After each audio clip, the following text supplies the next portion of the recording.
ওকে, তাহলে আজকের ক্লাসটা আমরা শুরু করি। সো আজকের ক্লাসে আমরা আসলে দুইটা পার্টে করব। তো in the first part we will talk a bit about research methodologies. I guess এটা নিয়ে অলরেডি আপনাদের থিওরি ক্লাসে ডিসকাস করা হয়েছে, বাট আমি এটা জাস্ট ডিসকাস করব বিকজ এখন থেকে আমরা যে কয়টা মডেলস স্টাডি করব সব কয়টা মোটামুটি ভাবে এরকম একটা পাইপলাইনেই থাকবে, একটা রিসার্চ মেথডের পাইপলাইন। সো এই কারণে আর কি হালকার মধ্যে আমরা এটা একটু কভার করব, এন্ড দেন ওইটার পর আমরা আজকের মেইন কাজ যেটা টেনসর ফ্লো, এটা ডিসকাস করব। ওকে, সো এই research methodology tensor flow and একটা মডেলের যে ধরনের pipeline like the inter neural network pipeline, এটা নিয়ে আমরা হালকার মধ্যে আজকে ডিসকাস করব। So let's start.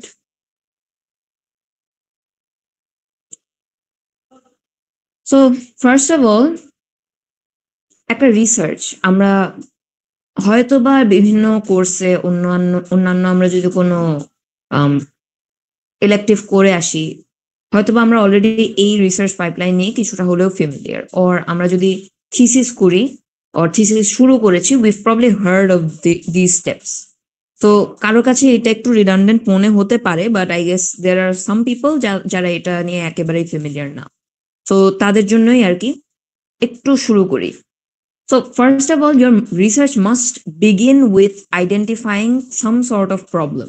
Okay, আমরা রিসার্চ করি to find the solution of a particular problem. এখন প্রবলেম কিরকম হতে পারে? In research, or at least in computer science research, deep learning এর ক্ষেত্রে আমরা দুই ধরনের রিসার্চ বলতে পারি, or সোজা কথা আমাদের মেথডস কে দুই ভাগে ভাগ করতে পারি। একটা হতে পারে it could be a classification problem, or it could be a generative problem.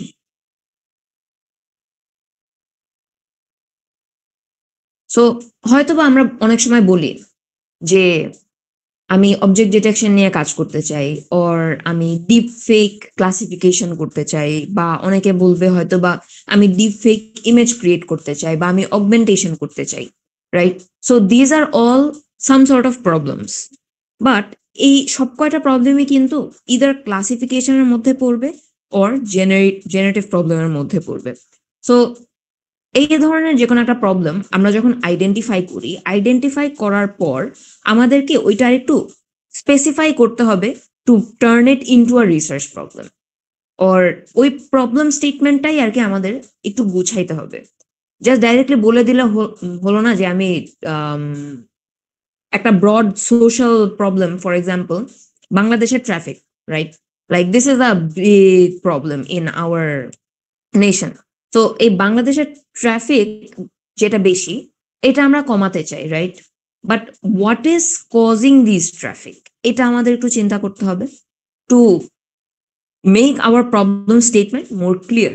যে বাংলাদেশের ট্রাফিক প্রবলেম হয় ওয়াই? বিকজ রিক্সা অনেক বেশি, ট্রাফিক অ্যাক্সিডেন্টস হয় এই কারণে, অর পলিটিক্যাল ইস্যু থাকতে পারে, যেমন আজকেই we can't go outside or we can't do the classes in university because of political issues, right? So এরকম কিন্তু অনেক নানান ধরনের প্রবলেমস থাকতে পারে that is causing your research problem. Could I make this point clear? Yes, ma'am. But প্রবলেমটা একটু explain করলে ভালো হয়। Sorry?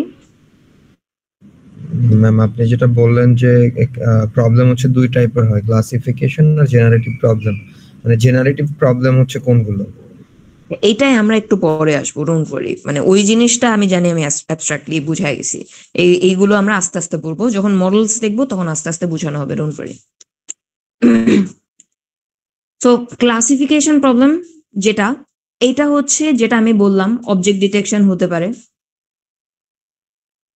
অর আমি যেটা বললাম যে ডিপ ফেক ক্লাসিফিকেশন, রাইট? এখানে আসলে আমরা কি করি একটা ক্লাসিফিকেশন প্রবলেমে? আমরা একটা ডেটা নেই, অ্যান্ড ডেটা নিয়ে আমরা বলি যে এই ডেটার মধ্যে লেটস এখানে 6টা ইমেজের মধ্যে এইটা ক্যাট, এই ইমেজটা ডগ, or এই ইমেজটা আবার cat. So what are you doing? You're sorting, right? So you could say that I don't mean sort in the sense of ascending to descending, I mean sort in the sense of যে এই ভাগটা cat or এই ভাগটা dog, or এই ইমেজটা cat এই ইমেজটা dog. That's it. That is a classification problem. Object detection এর ক্ষেত্রেও কিন্তু it falls into a classification problem. Why?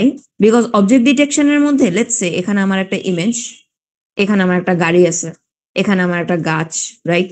So in an object detection problem I have to say that this particular pixels, এই পিক্সেলের যতটুকু image এতটুকু একটা কার, and এই বর্ডারের পাশে যারা যতটুকু পিক্সেল এই পিক্সেলে আমার একটা ট্রি আছে, right? So over here you are classifying the objects, or you are saying যে এই জায়গায় এই জিনিসটা, ওই জায়গায় ওই জিনিসটা। So all of this fall under classification. You are not creating something new, you are just saying কোনটা কি। So you are identifying objects, or you're identifying particular things in an image. That is classification. But generative problems আমরা বলি ওইগুলোকে যেখানে আমরা নতুন কিছু বানাই। So you make something new. For example, আপনি যদি একটা ইমেজকে অগমেন্ট করেন, so augmentation could be an example. Augmentation could be an example of a generative problem. যে আপনার এখানে একটা ইমেজ আছে, and এই ইমেজটার মধ্যে let's say it's a very sunny image, right? And you want to augment this particular image to one where it's snowing, right? এখন বাংলাদেশে তো আমরা স্নো পাই না, সো আমরা বাংলাদেশের একটা সানি ইমেজকে যদি স্নো করতে চাই, I have to choose augmentation. So তখন আমি কি করব? তখন আমার এই সানলাইটের ইফেক্টটা কমাতে হবে, এন্ড দেন আমার এখান থেকে স্নো পড়ছে, ওর আমার ইমেজটা অনেক হোয়াইট করে দিতে হবে, রাইট? লাইক স্নো পড়ে আছে, এরকম একটা সিন ক্রিয়েট করতে হবে, right? So this is not something where you are classifying anything. এখানে আপনি বলে দিচ্ছেন না যে এতটুকু জায়গা স্নো, or এতটুকু জায়গার মধ্যে ইটস আই ডোন্ট নো, এই এতটুকু জায়গা উপরে এই জায়গাটা হচ্ছে একটু কালচে, ওর বাহিরে ফগ, এরকম জিনিস যেগুলো আমরা ক্লাসিফাই করছি না, but we are making something different, we are making something completely new. So you are generating something.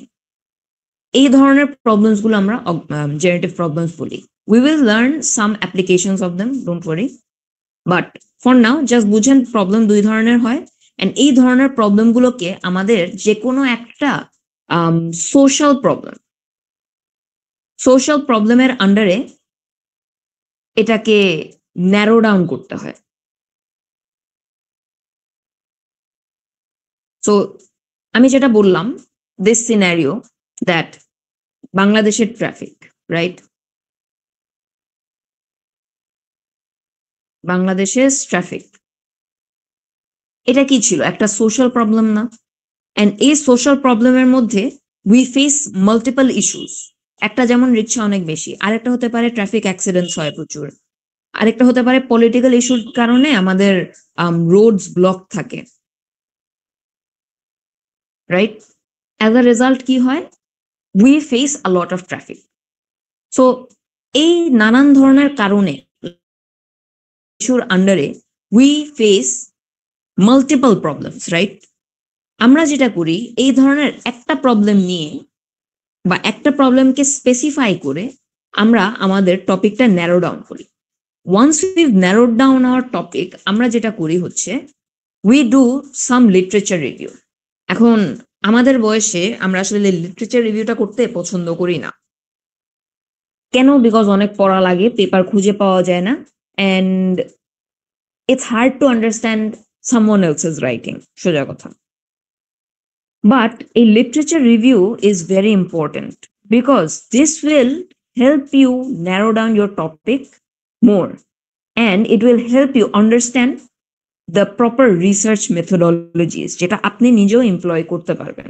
So literature reviewটা করা লাগে to find the best methodology to find areas of contribution. এখন আমি কন্ট্রিবিউশনে একটু পরে আসছি। And it also helps you know যে what has been done and what is left to do.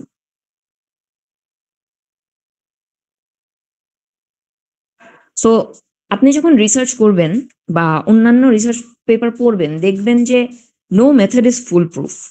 There are some research, মানে সাম না, অল রিসার্চ ওদের শেষে একটা জিনিস ওরা রাখে, or at least রিভিউয়াররা রাখতে বলে, which is কনক্লুশনে বলে ফিউচার ওয়ার্ক কি করা যায় অন ইয়োর ওন টপিক। আপনাকেই বলে যে how can you further improve your research, or what are the aspects your current research are missing out on. আমাদের যেটা করা লাগে, লিটারেচার রিভিউ পড়ে ওদের মেথোডলজি বোঝা লাগে অ্যান্ড ওদের পেপারের ল্যাকিংস বোঝা লাগে, the limitations of those papers. যখন আমরা ওই পেপারগুলোর লিমিটেশনস বের করতে পারবো, তখনই আমরা বলতে পারবো যে আমি ওইটার উপর রিসার্চ করলে it's going to be a new contribution, because অন্যান্য পেপার এইটার উপর রিসার্চ করে নাই। Does that make sense? Yes, ma'am. Okay, এখন আসি one very important thing, that is এই লিটারেচার রিভিউ করার পর আমাদের যেটা করতে হবে যে by the time you are done with your literature review, you are more or less done with understanding your problem statement. So এই তিনটা জিনিস আমরা আসলে করি আমাদের প্রবলেম স্টেটমেন্টটা বোঝার জন্য। আমরা যখন থিসিস করব, থিসিসের P1 পার্টটা হচ্ছে এই তিনটা স্টেপ নিয়ে, two identify your research problem, specify the research purpose, মানে ওই প্রবলেম স্টেটমেন্টটা আমাদের গুছায় লেখার জন্য রাখা লাগে, অ্যান্ড একটা সেকশন থাকে লিটারেচার রিভিউ করার জন্য, যেটা আমরা এই তিনটা জিনিস আমরা P1 এ করি। But again this entire part helps you to identify your research problem and specify it. ওইটার পরে আমাদের যেটা করা লাগে হচ্ছে we need to okay, I do not know why this is locked.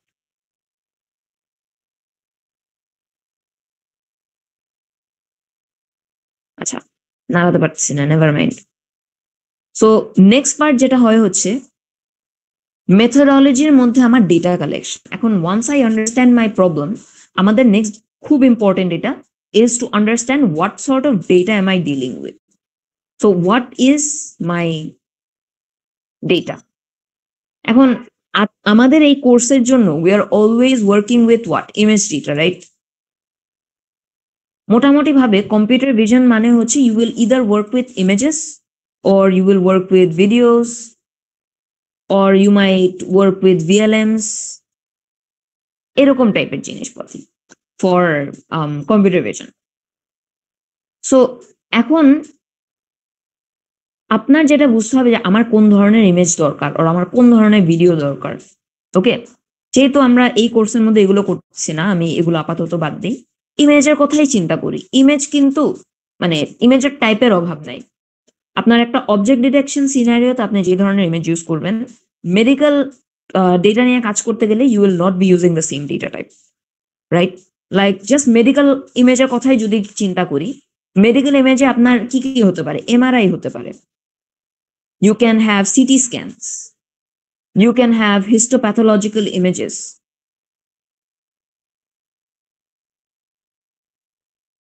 Okay, so আমি জাস্ট মেডিকেল ইমেজেরই তিনটা টাইপ বললাম, there can be more. So MRIs are 3D images, CT scans are also 3D images, but histopathological images are something like microscopic images.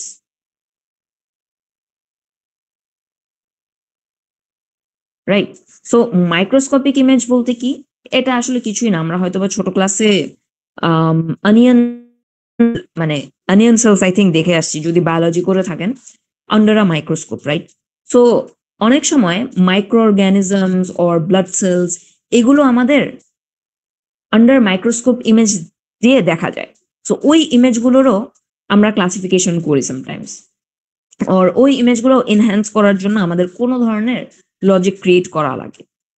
So এখন এই আমাদের data মানে আমাদের এই প্রবলেম স্টেটমেন্টের অনুযায়ী আমাদের বুঝে একটা ডেটা সিলেক্ট করতে হয়, অ্যান্ড ওই ডেটা সিলেক্ট করার পর আমাদের কালেক্ট করতে হয়, প্রি প্রসেস করতে হয়, and we need to split them into a train set, test set and a validation set.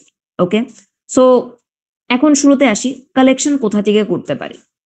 Depends, either you can collect your image by yourself, যেটা আপনার primary data হবে, মানে আপনি নিজে থেকে ইমেজেস গুলো কালেক্ট করলেন, and that is the best type of image, or that is the best type of data and the best type of contribution from my perspective. Okay, that is one. But কিছু কিছু টাইপে, যেমন এই যে medical data সেটের ক্ষেত্রে, we can't collect these data sets, right? Like আমি MRI machine কেমনে পাবো, বা সিটি স্ক্যানের মেশিন কেমনে পাবো, বা আল্ট্রাসাউন্ড মেশিন আমি কেমনে পাবো, রাইট? আমরা তো এই ধরনের ইমেজেস গুলো পাই না। So in such a case, যখন আমরা মেডিকেল ইমেজ পাই না বা পার্টিকুলার একটা ডেটা সেট পাই না, we have to reach out to a third party, like let's say কোনো ধরনের doctors or some sort of organisations who actually store these images, ওদের কাছে যাওয়া লাগে। তখন আমাদের সেকেন্ডারি ডেটা সেটটা নেওয়া লাগে। But in terms of medical data set, আসলে এখানে একটা প্রবলেম হয়, that is there is often some sort of legal binding, because যারা আপনাকে ডেটাগুলো দিবে, মানে দ্য পেশেন্টস, ওদের ক্ষেত্রে একটা লিগাল বাইন্ডিং থাকে, because hospitals are not allowed to share the data of the patients. This is binded by each hospital legally, ওদেরকে কিন্তু সু করতে পারে। So in such a case আসলে কিছু কিছু ওপেন সোর্স ডেটা ক্রিয়েট করা হয় by taking the acknowledgement or taking the permission of the patients. ওই ধরনের ডেটা সেট যখন ছাড়া হয়, sometimes we can get them from the internet, but of course ইন্টারনেটে আমরা কেগেলে যেগুলো পাই বা অন্যান্য ওপেন সোর্স মেথডসে যেগুলো পাই, দে আর অফেন ওভার ইউজড, যেটা আমাদের একটা চ্যালেঞ্জ। সো সাধারণত আমরা যদি নতুন ভালো ডেটা সেট চাই, তখন আমাদের আসলে হসপিটালসকে রিচ আউট করা লাগে, অর বিগার অর্গানাইজেশনসকে রিচ আউট করা লাগে। আচ্ছা, so once you found your data set, আপনার যেটা করা লাগতে পারে is you might have to pre process it. কেন প্রি প্রসেসিং লাগে? ফর এক্সাম্পল, মানে আমরা যেগুলো করে আসছি pre processing steps, like resizing, image enhancement, lighting condition খারাপ ছিল সো এটা একটু ব্রাইটনেস বাড়ানো, and stuff like that, or rotation, scaling, এগুলো করে একটু কিছুটা অগমেন্টেশন করা, এই ধরনের প্রি প্রসেসিং করা লাগে, সো দ্যাট আওয়ার মডেল, মানে আমরা যখন একটু পরের স্টেপে মডেলস এর কাছে যাব, ওই মডেলে গিয়ে আমাদের যাতে জেনারেলাইজেশন ভালো হয়। মডেল জেনারেলাইজেশন নিয়ে আবার পরে কথা হবে যখন আমরা মডেলস নিয়ে কাজ করব, বাট জাস্ট আন্ডারস্ট্যান্ড যে আমাদের ইমেজগুলো প্রি প্রসেস করা লাগে, এন্ড এই প্রি প্রসেসিং আমরা অলরেডি আমাদের ফার্স্ট ক্লাসে শিখে আসছি। লাস্টলি আমাদের এই প্রি প্রসেসিং এর পর এই ট্রেন, টেস্ট, ভ্যালিডেশন স্প্লিট করা লাগে। কেন? টু ইনশিওর যে আমি, লেটস সে এখানে হচ্ছে আমার ডেটা সেট এন্ড এখানে হচ্ছে আমার মডেল, আমি যখন আমার এই ডেটা সেটটাকে ট্রেন, মানে ডেটা সেট দিয়ে আমার মডেলটাকে ট্রেন করব, আই নিড টু ইনশিওর যে my model is being trained fairly. Okay, আমার মডেলটাকে যাতে আমি এমন ডেটা দিব ইন মাই ট্রেনিং যেটা আমার টেস্টে থাকবে না, টেস্ট অর ভ্যালিডেশন, যেটা টেস্ট অর ভ্যালিডেশনে থাকবে না। কেন? কারণ I want my model such that আমি ওকে যত গার্বেজ ইমেজ দিই না কেন, ও আমার টেস্ট ইমেজে সবসময় ভালো অ্যাকিউরেসি দিবে। That is what I want. আমার ট্রেনিং অ্যাকিউরেসি 99% হলো, ভেরি গুড, বাট আমার testing accuracy 70%, my model is not good. Okay, so আমার চেষ্টা করতে হবে যে আমার ট্রেনিং অ্যাকিউরেসিও 99% হবে, অ্যান্ড টেস্টিং অ্যাকিউরেসিও 99% হবে। Alright, are you guys following? অল্প অল্প। ম্যাম, এখানে টেস্টিং এর জন্য যে ডেটাগুলো, ওগুলোকেও তো প্রি প্রসেস করতে হয় নাকি? হ্যাঁ, প্রি প্রসেসিং আমরা সব ইমেজ একসাথে করব, এন্ড স্প্লিটিংটা আমরা একেবারে লাস্টে করব। বুঝছি? ওকে, আচ্ছা, so just to summarise this part, যে আমি মডেলকে যখন ট্রেন করব, আমি ওকে ট্রেনে যেই ইমেজ দিব ওই ইমেজ আমার টেস্টে থাকা যাবে না বা ভ্যালিডেশনে থাকা যাবে না।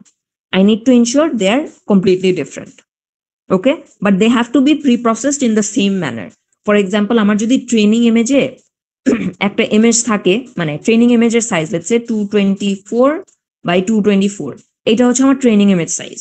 টেস্টিং ইমেজে যদি আমি 500 by 500 দিই, আমার মডেল কিন্তু নেবে না এটা, কারণ my model was trained on this image size, right? But আমি যদি ওকে বড় ইমেজ দিই, ও তো ওর লেয়ারসই ঠিক নাই, ওর ইনপুট লেয়ারই ঠিক নাই, ও এই মানে এই ডাইমেনশনটাকে নিতেই পারবে না। সো ইমেজ প্রি প্রসেসিং এর সময় আমাদের ইনশিওর করতে হবে যে এভরিথিং ইজ কারেক্ট। আচ্ছা ম্যাম, অগমেন্টেশন কি প্রি প্রসেসিং এর part? Yes, augmentation is also a part of pre processing. আচ্ছা, তাহলে ম্যাম যদি টেস্টিং করি, টেস্টিং ফেজের উপরেও যদি আমি যে স্প্লিটের আগে যদি অগমেন্টেশন করে ফেলি, তারপরে যদি স্প্লিট করি, তাহলে তো দেখা যাবে যে একটা সিমিলার ডেটা একটা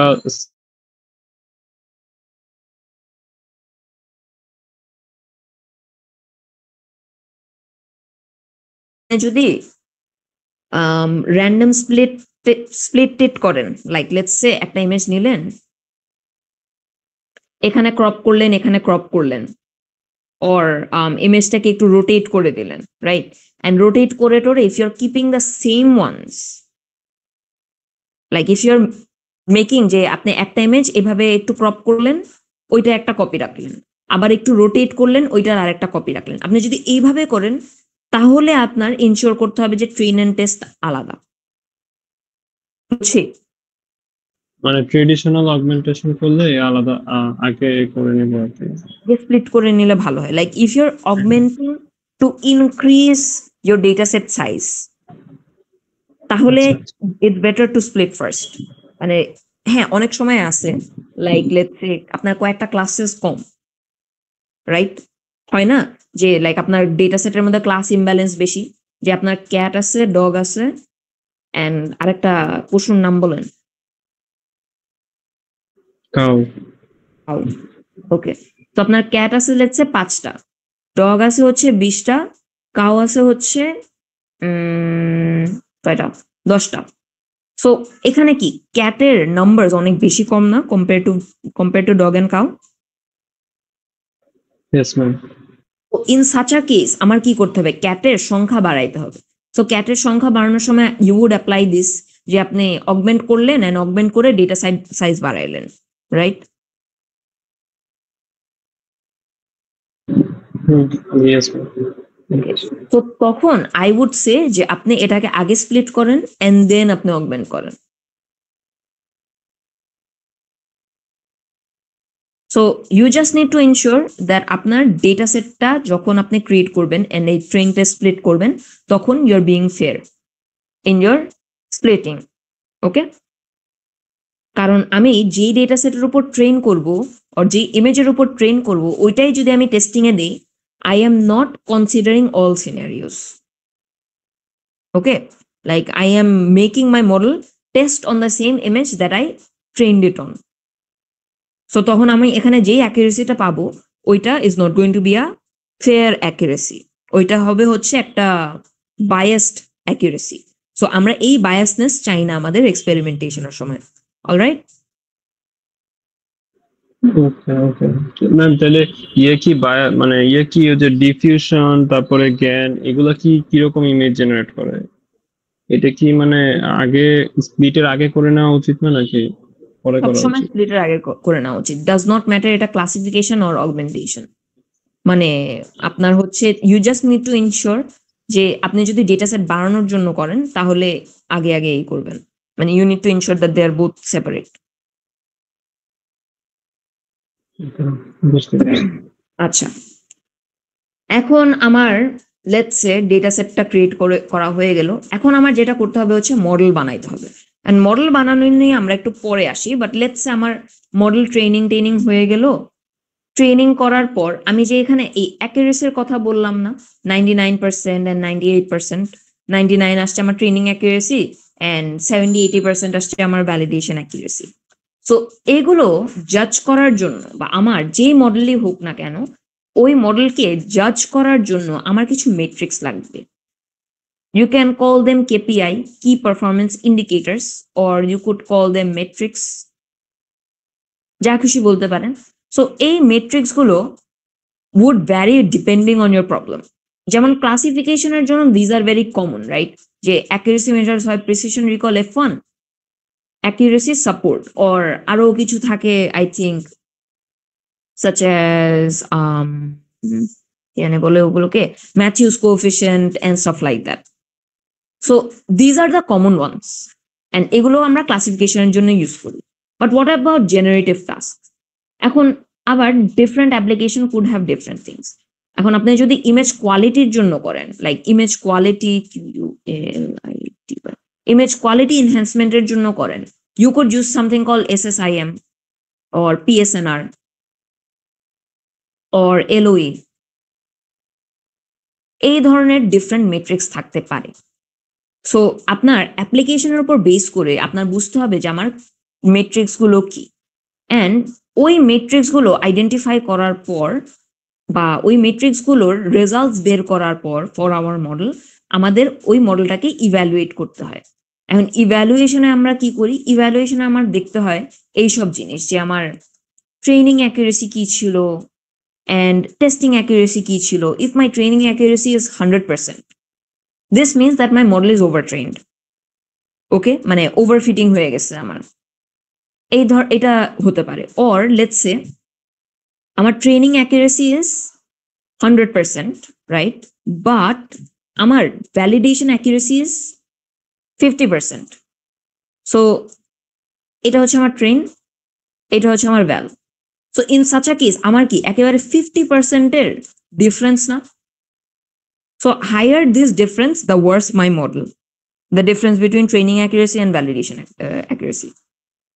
So আমাদের কাজ হচ্ছে যে এই ধরনের accuracy কমানো, to reduce overfitting and such.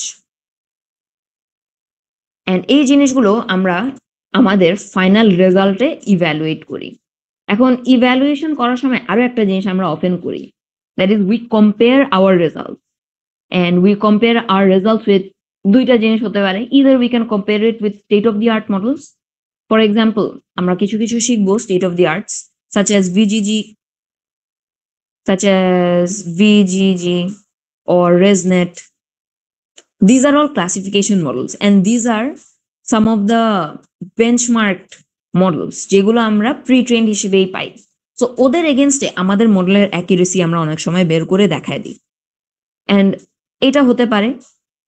So এগুলাকে আমরা সোটা বলি, sorry state of the art, SOTA models বলা হয়, state of the art models.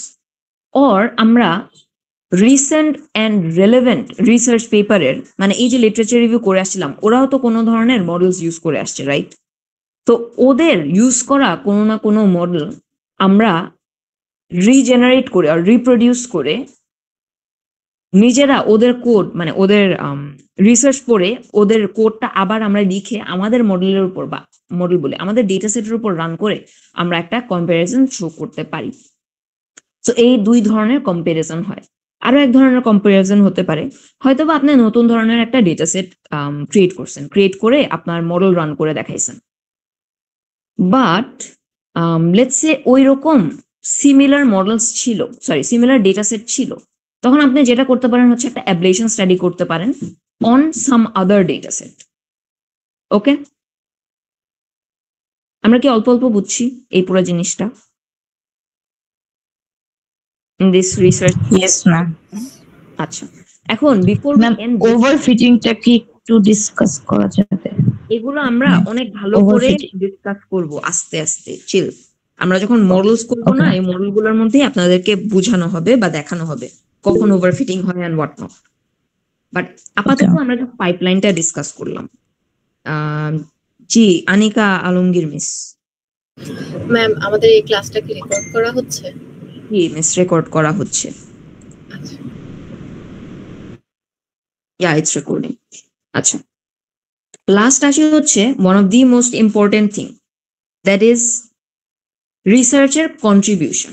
and it can't be just contribution, it has to be unique contribution. The more contribution my research has, or the more unique contribution my research has, the more relevant or better my paper is.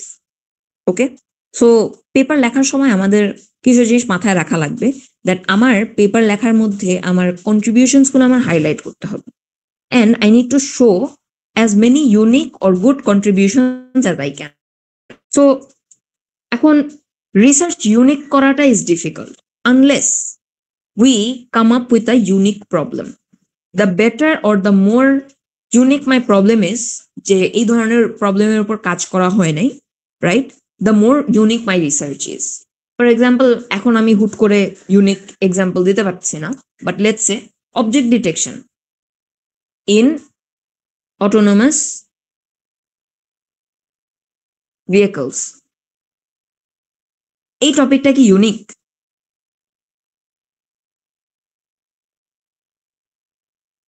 No, ma'am. একেবারেই না। This has been done so many times. আপনি just object detection দিবেন, বাস autonomous ভেহিকেলের রেসপেক্টে আপনার papers চলে আসবে। So this is not at all a unique problem, right? So আমরা যখন রিসার্চের টপিকটা সিলেক্ট করব, চেষ্টা করতে হবে যে আমরা ইউনিক ও নতুন টাইপের প্রবলেমস বের করার চেষ্টা করব। সো ওই ইউনিক প্রবলেম নিয়ে যখন আপনি একটা রিসার্চ পেপার লিখবেন, those are very easy to publish. দ্বিতীয়ত, data set can be another contribution. Okay, এখন ডেটা সেট তো আমরা জানি যে আমরা প্রাইমারি ডেটা সেটও পেতে পারি ওর সেকেন্ডারি ডেটা সেটও পেতে পারি। It's always better to collect your own data set. আপনি যখন নিজের ডেটা সেট কালেক্ট করেন বা নিজে অগমেন্ট করে বানাবেন, তখন it becomes a primary data set. And primary data সেটের সেট ক্রিয়েট করাটা is a form of contribution. আরেকটা হতে পারে that you can contribute to a new methodology. এখন মেথোডোলজি কেমন হতে পারে? Either you could contribute to a new model or some sort of new model architecture. Okay, এখন এই জিনিসটা at our stage is slightly difficult, because নতুন একটা model create না হয়ে করতে পারলাম, বাট নতুন ধরনের একটা আর্কিটেকচার, মানে let's say generative adversarial networks, right, GANs, হয়তোবা আপনারা কয়েকজন দেখে আসছেন। গ্যানস যখন আসছিল in research, it was a huge thing. Like এখন it's starting to become overdone, but when it initially came out, it was a big contribution in the research field, because GANs' performance were much better than its predecessors, like autoencoders, for example. Autoencoders or variational autoencoders at GAN results were very good. So এখন আপনাকে যদি বলি যে আমাকে জ্ঞানের মতন একটা নতুন আর্কিটেকচার বানায় দেন, that's going to be difficult for you, right? So আপনাদের স্টেজে বা আপনাদের স্টেজে আমরা যেটা করতে পারি, rather than creating something new from scratch, আমরা হাইব্রিড মডেলস অনেক বানাই। অ্যান্ড সাধারণত যেটা দেখা যায় যে it's easier make hybrid, it's easier to improve accuracies or performance with hybrid models than to create something from scratch, because ওই scratch থেকে ক্রিয়েট করার মতো নলেজ এট দ্য মোমেন্ট আপনাদের নাই। ইনফ্যাক্ট আমার নিজেরও নাই। এই সব করতে গেলে দেখা যাবে যে you need to study up on a lot of mathematical algorithms and a lot of architectures that has already been done, but আমাদের তো at the moment আর্কিটেকচার নিয়ে অত একটা ধারণাও নাই, right? So I would suggest try creating hybrid models. Start from there.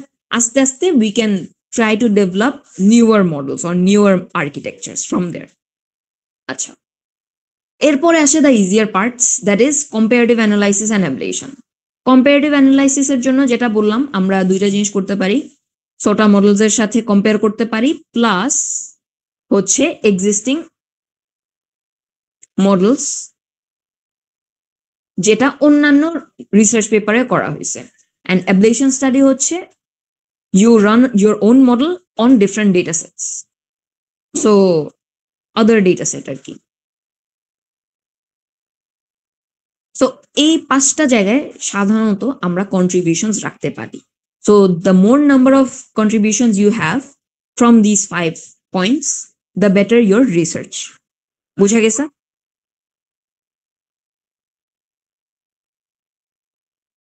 Yes ma'am. Ma'am একটা question আছে, সেটা হচ্ছে যে আমি ডেটা সেট বা আমার ডেটাটা যদি অনলাইন থেকে কালেক্ট করি কোনো জায়গা থেকে, তখন কি একটা কপিরাইটের ইস্যু থাকতে পারে? হ্যাঁ, থাকতে পারে। বিকজ এগেন আপনি যদি অন্য জায়গা থেকে ডেটা সেটটা নেন, ওকে রেফার করে দিতে হবে আপনার। As long as you're referring, it's not going to be a problem. Ma'am ওইটা না, মানে আমি কালেক্ট করে একটা প্রাইমারি ডেটা সেট বানাইতেছি আর কি, ওইটা। ও আচ্ছা, হ্যাঁ, ওইখানেও থাকতে পারে। ওকে। এর জন্য আসলে আমরা ওইভাবে স্ক্রেপিং করে ডেটা সেট ক্রিয়েট করি না। অনেকে যেটা করে, ফর এক্সাম্পল ভিডিওস থেকে বের করে, ইউটিউব ভিডিও নিয়ে ওর ফ্রেমস গুলো কালেক্ট করে নেয়। সো ইন দ্যাট কেস আপনি ওই ভিডিও গুলোর রেফারেন্স দিতে পারবেন, and that is more feasible rather than আপনি লেটস সে 10,000টা ইমেজ স্ক্রিপ করে কালেক্ট করলেন, আর আপনি কি ওই 10,000টা রেফারেন্স দিতে পারবেন? না না, আচ্ছা আচ্ছা, বুঝতে পারছি। মানে আমি ক্রেডিট দিয়ে দিলে তখন আর সমস্যা থাকে না। সরি, মানে আমি ক্রেডিটটাও দিয়ে দিলে তখন সমস্যা থাকে না? তখন সমস্যাটা থাকে না, ইয়া। ওকে। আচ্ছা, সো আই গেস আপাতত আমাদের যদি রিসার্চ মেথোডলজি আর রিসার্চ পাইপলাইনটা বোঝা হয়ে থাকে, আমরা এখন আসল জিনিসে আসি, দ্যাট ইজ টেনসরফ্লো। ওকে, সো এই জিনিসটা আসলে আপনাদের কাছে শেয়ার করা আছে, আপনারা নিজেরা একটু ট্রাই করেন। বাট আমরা আগে শুরু করি with the question, why are we studying TensorFlow? Why aren't we studying PyTorch? So I guess আপনাদেরকে অলরেডি একবার বলা হয়েছিল ক্লাসে, why TensorFlow? TensorFlow is easier to understand and easier to learn compared to PyTorch. আমাদের কোর্সে we don't have enough time to teach you guys PyTorch. PyTorch is a framework, whereas TensorFlow is a library. So frameworks are actually bigger and frameworks take longer to learn compared to libraries. So library কে তো আমি import করে run করতে পারি, যেটা আমি আসলে TensorFlow যেটা আসলে আমি PyTorch framework থেকে করতে পারি না। As a result, since TensorFlow is easier to learn and it does, I can sort of make you guys understand what it does or how it works within 5 to 6 classes. So এই কারণে আর কি TensorFlowটা দেখানো হচ্ছে। But PyTorch আসলে 4-5টা ক্লাসের মধ্যে শেখানো সম্ভব না। As a result, we are using this. এখন TensorFlow-তে হোক কি PyTorch-এ হোক, একটা অ্যাডভান্টেজ হচ্ছে আপনি যদি TensorFlow শিখেন, TensorFlow থেকে PyTorch-এ মুভ করাটা is not very difficult. TensorFlow যদি মোটামুটি ভাবে বুঝেন, PyTorch দেখলেও বুঝবেন, because the main concepts of your models and your layers are pretty much the same. আচ্ছা, এখন আচ্ছা, before I move into the CNN, let's understand TensorFlow জিনিসটা আসলে কি। So এই TensorFlow-তে tensor জিনিসটা is basically a unique sort of array. আমরা numpy array করে আসছিলাম না? Yes, ma'am. জি। সো নামপাই অ্যারে আমরা কেন ইউজ করতাম? ও হচ্ছে পার্টিকুলারলি পাইথনে তো অ্যারে বলে কিছু নাই। পাইথনে যেহেতু অ্যারে বলে কিছু নাই, we had something called lists, but list না ইউজ করে আমরা নামপাই এর অ্যারেটা ইউজ করতাম। সো এইখানে টেন্সর জিনিসটাও is an array or a multi-dimensional array very much similar to NumPy arrays. But ওদেরকে আমরা ইউজ করি because they are tuned for high performance numerical calculations. যেমন আমরা যে ডিপ লার্নিং মডেলস রান করি, convolution and stuff like that, these are all mathematical operations, right? এই জিনিসটা তো বুঝি আমরা, যে আমরা যখন কনভলিউশন করি আমরা জাস্ট ডট প্রোডাক্ট করি, রাইট? Yes, ma'am. So ওই ডট প্রোডাক্ট করা or similar mathematical computations can require too much computation. এতটাই আমার পারফরমেন্স ক্লগ আপ করতে পারে যে it would make my model slower, or it would make my computer train slower, my models train slower. So এগুলো যাতে আমরা একটু optimise করতে পারি, তাই আমরা টেনসরটা ইউজ করি। এখন টেন্সর দেখতে কেমন এটা একটু দেখি আমরা। টু ক্রিয়েট আ টেন্সর, আমি একটু জুম ইন করি। Okay, so to create a simple tensor, first of all import করা লাগবে আমার। ইম্পোর্ট টেন্সর ফ্লো অ্যাস, আমি টিএফ দিয়ে ওকে ইম্পোর্ট করলাম। এন্ড দেন একটা সিম্পল স্কেলার টেন্সর, স্কেলার বলতে কি, জাস্ট একটা number, right? Like 7, 5, 10, a single number. Okay যদি আমি ক্রিয়েট করি, all I have to write is TF dot constant একটা ভ্যালু, স্কেলার ভ্যালু। সো আমি এখানে 7 দিলাম। ওকে যদি আমি প্রিন্ট করি, ও দেখতে এমন লাগে। টিএফ ডট টেন্সর দিয়ে বুঝাচ্ছে যে এটা একটা টেন্সর ডেটা টাইপের কি, একটা নাম্বার, জাস্ট 7। ওর শেপ নাথিং, ওর শেপ নাই ওইভাবে, বাট ওর ডেটা টাইপ কি, integer of 32 bits.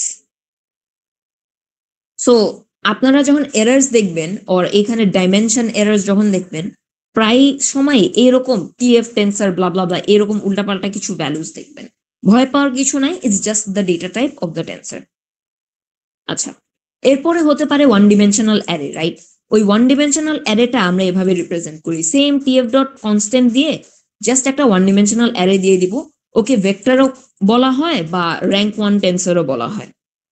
And it looks like this, same জিনিস, রাইট? বাট ওর মধ্যে কি আসছে, 7 এর জায়গায় একটা ওয়ান ডিমেনশনাল অ্যারে আসছে।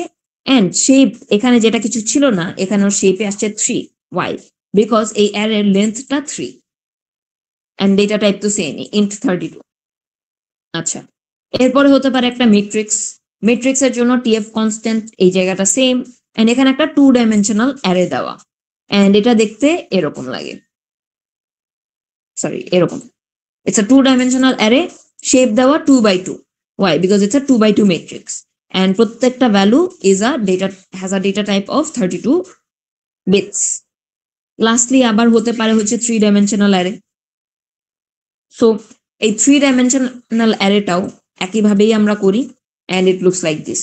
3 ডাইমেনশনাল অ্যারে শেপে হচ্ছে 2, 2, 2, মানে ওর এক্স, ওয়াই অ্যান্ড জেড অ্যাক্সিসে 2টা করে values. Is this part clear? Ma'am এটা আসলে কি মিন করতেছে? It's just a data type. টেন্সরটা একটা data type of a multi dimensional array. আমরা যেমন নাম্পাই অ্যারে ইউজ করতাম, টেন্সরও ওইরকম নাম্পাই অ্যারের মতনই একটা অ্যারে। ঠিক। আচ্ছা, এখন ও যদি একটা অ্যারে হয় এই টেন্সর গুলো, তাহলে এই টেন্সর গুলোকে অ্যারেতে যেই ধরনের অপারেশনস করতে পারতাম, সাচ এস অ্যাডিশন, মাল্টিপ্লিকেশন, ওইগুলো আমরা করতে পারি, রাইট?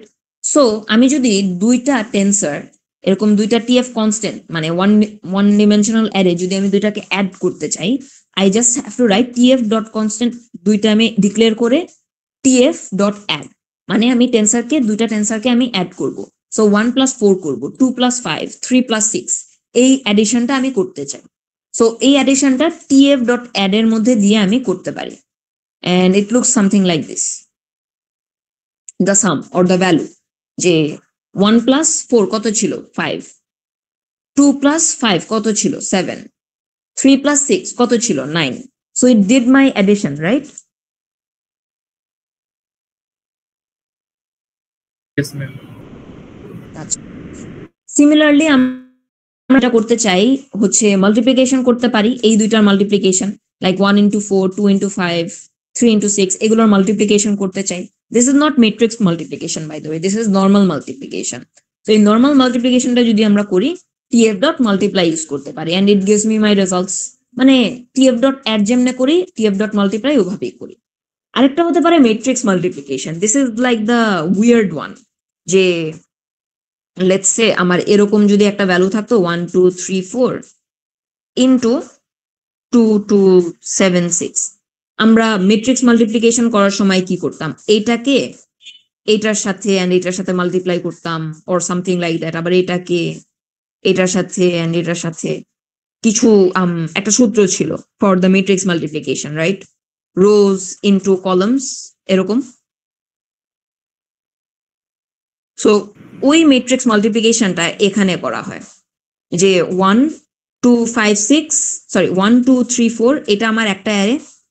আর 5 6 7 8 এটা হচ্ছে আমার আরেকটা অ্যারে ওর আরেকটা ম্যাট্রিক্স। এই দুইটা ম্যাট্রিক্সে মাল্টিপ্লাই করার পর যে রেজাল্টটা ম্যাট্রিক্স মাল্টিপ্লিকেশনের ওইটা এখানে দেখাচ্ছে।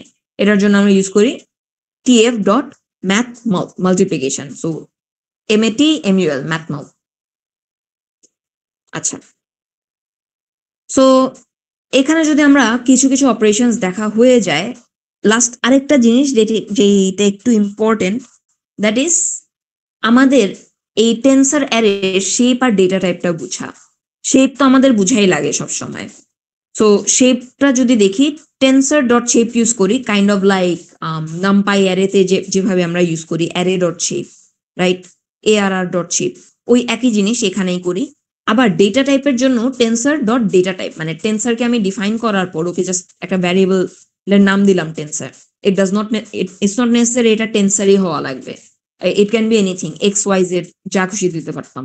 সো এইখানে এই টেন্সরটা ডট শেপ দিয়ে আমরা শেপ বের করতে পারি, অ্যান্ড আবার ডট ডেটা টাইপ দিয়ে আমরা ডেটা টাইপটা বের করতে পারি, দ্যাট ইজ এখানে বলা আছে 32-bit ইন্টিজার।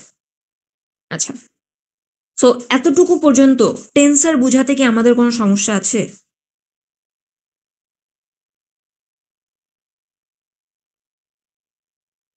আচ্ছা, তাহলে আশা করি আপনারা বুঝছেন টেন্সর জিনিসটা। না বুঝলে পরে আবার বললেন, বুঝাই দিব না। এখন আসি, এই যে আমরা রিসার্চের যে পাইপলাইনটা দেখলাম, রাইট, যে we identify research problem, specify it, we do some literature review, collect the data, and then so on. আমরা ধরি যে আমরা হ্যারিস কর্নার ডিটেকশন করে আসছিলাম না last class, I think, last class যে হ্যারিস কর্নার ডিটেকশন করে আসছিলাম, হ্যারিস কর্নার ডিটেকশনে কি করে, আমি একটা ইমেজ নিই, রাইট, অ্যান্ড বললাম হচ্ছে এটা আমার একটা কিউব, রুবিক্স কিউব ছিল আমাদের, রাইট, অ্যান্ড এই রুবিক্স কিউবের কর্নার্স গুলো ডিটেক্ট করা লাগবে আমাদের। এটা ছিল আমাদের রিসার্চের একটা প্রবলেম, যে আমি কর্নার ডিটেক্ট করব, রাইট। সো এই কর্নার ডিটেকশন যদি আমি করতে চাই, আমরা একটু বাইনারি ক্লাসিফিকেশনের দিকে যাচ্ছি, যে আমি বলতে চাই যে আমার এই ইমেজের মধ্যে কর্নার আছে নাকি না, এই জিনিসটা আমি একটা নিউরাল নেটওয়ার্ক আর একটা মডেল দিয়ে করতে চাই। তখন আমার কি কি করতে হবে?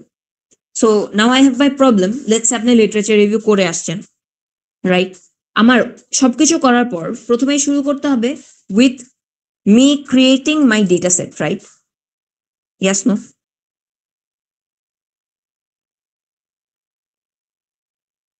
ডেটা সেট ক্রিয়েট করা লাগবে না? Yes, ma'am.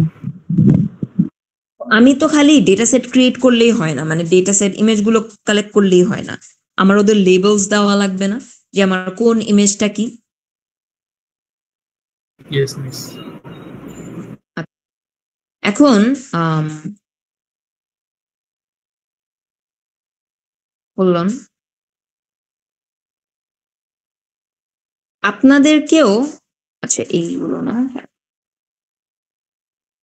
আপনাদেরকে ড্রাইভের মধ্যে এই কিছু ইমেজ দেওয়া আছে, এখানে একটু দেখেন, আপ আনটিল মানে ইমেজ 1 থেকে 5 পর্যন্ত they are all what images of various scenes.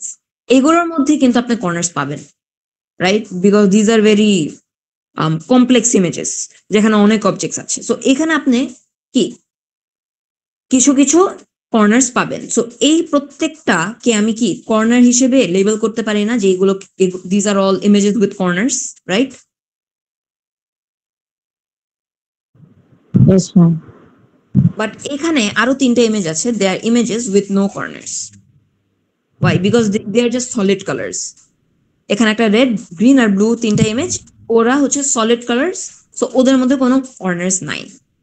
So আমি এখন এমন একটা মডেল রান করব যে এই ইমেজগুলোকে প্রথমে আগে ক্লাসিফাই করে দিবে, করে এটার উপরও ট্রেন্ড হবে। ওকে, সো আমরা আগে ডেটা সেটটা প্রিপেয়ার করি। এই ইমেজগুলো আপনাদেরকে দেওয়া আছে, এই ডেটা সেটটা কে আমি লেবেল করার জন্য আমি ইউজ করলাম হচ্ছে হ্যারিস কর্নার ডিটেকশন। প্রথমে হ্যারিস কর্নার ডিটেকশন দিয়ে আমি আমার ইমেজগুলোর কর্নার্স গুলো মার্ক করে দিলাম। সো হ্যারিস কর্নার কেমন রান করে এটা আমরা আগের ক্লাসে দেখে আসছি। জাস্ট ইমেজটাকে গ্রে স্কেল করে আমি কর্নার্স গুলো ডিটেক্ট করলাম, ডিটেক্ট করলে I just selected the ones based on a threshold, 0.01 threshold দিয়ে আমি কিছু কিছু কর্নার্স রেড মার্ক করে রাখছি। আচ্ছা, এটার পরে আমি যেটা করলাম হচ্ছে এই ডেটা সেটটাকে আমি লেবেল করব, রাইট? সো আমার হ্যারিস কর্নার ডিটেকশনের এই মেথডটা ক্রিয়েট করে আমি এখানে একটা লুপ চালাইলাম। লুপ চালায় আমি আমার ইমেজ, যে 8টা image I took from 1 to 9, মানে হচ্ছে 9 is not included, so 1 to 8 পর্যন্ত আমার ইমেজ লোড করবেও। লোড করে আমি প্রত্যেকটা ইমেজকে একটা পার্টিকুলার ডাইমেনশনে রিসাইজ করলাম। কি ডাইমেনশন? আমার 256 by 256। এই ডাইমেনশনে রিসাইজ করার পর আমি প্রত্যেকটা ইমেজকে হ্যারিস কর্নার দিয়ে ডিটেক্ট করলাম, রাইট? অ্যান্ড ফাইনালি আমি আমার এক্স ট্রেনটাকে বানাইলাম, যে আমি এই 8টা ইমেজ দিয়ে আমার ডেটাকে ট্রেনিং করব। ভালো কথা। এখন ট্রেনিং করার সময় আবার আমার ওয়াই কেও লেবেল করা, মানে ট্রেনিং ইমেজ ক্রিয়েট করার সময় আমার আবার ওয়াই ইমেজটাকে লেবেল করা লাগবে, রাইট? এখন আমি তো আমার ইমেজ, মানে এই ডেটা সেট থেকে জানি যে আমার ইমেজ 1 to 5 এই 5টা ইমেজে আমার কর্নার্স থাকবে, বাট এই 6, 7, 8-এ কোনো কর্নার্স থাকবে না। সো আমি ওই অনুযায়ী 1 and 0 দিয়ে লেবেল করলাম, যে আমার যদি ইমেজের নাম্বার, মানে আই এর নাম্বারটা আপ আনটিল 5 হয়, আমি ওকে 1 লেবেল করব, মানে এই ইমেজে কর্নার আছে, আদারওয়াইজ আমি 0 দিব। বোঝা গেছে how I prepared my data set?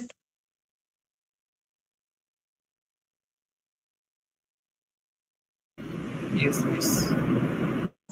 আচ্ছা, সো এটার পরে আমি ক্রিয়েট করলাম আর কি আমার এক্স ট্রেন, ওয়াই ট্রেন, ওদেরকে অ্যারে হিসেবে আমি ক্রিয়েট করে এরপর ওদের আমি জাস্ট শেপটা ডিসপ্লে করলাম, যে এক্স ট্রেনের শেপ কি আর ওয়াই ট্রেনের শেপ কি। এখন আমরা একটু শেপটা দেখি, and Y are they different. X ট্রেনে কি আমার 8 দেওয়া 256 by 256 by 3, এটার মানে কি? 8 মিনস যে আমার এই এক্স ট্রেনের মধ্যে 8টা ইমেজ আছে। ওকে, this is what the first 8 represents. And then আমার বলা যে 256 by মানে হচ্ছে যে আমার ইমেজের ডাইমেনশন 256 by 256 and ওর 3টা channel. why? It's an RGB image, right? তো ওর 3টা চ্যানেলই থাকবে। That is what the X train shape represents. Y train-এ আমার এত কিছু নাই, Y train-এ just আমার 8। why? Because it's just a one dimensional array that is saying যে আমার প্রথম 5টা ইমেজের মধ্যে কি হ্যারিসের দ্বারা বা কর্নার্স আছে, রাইট? বাট লাস্টের 3টার মধ্যে আমার কোনো কর্নার নাই। That is all it represents. বুঝছি?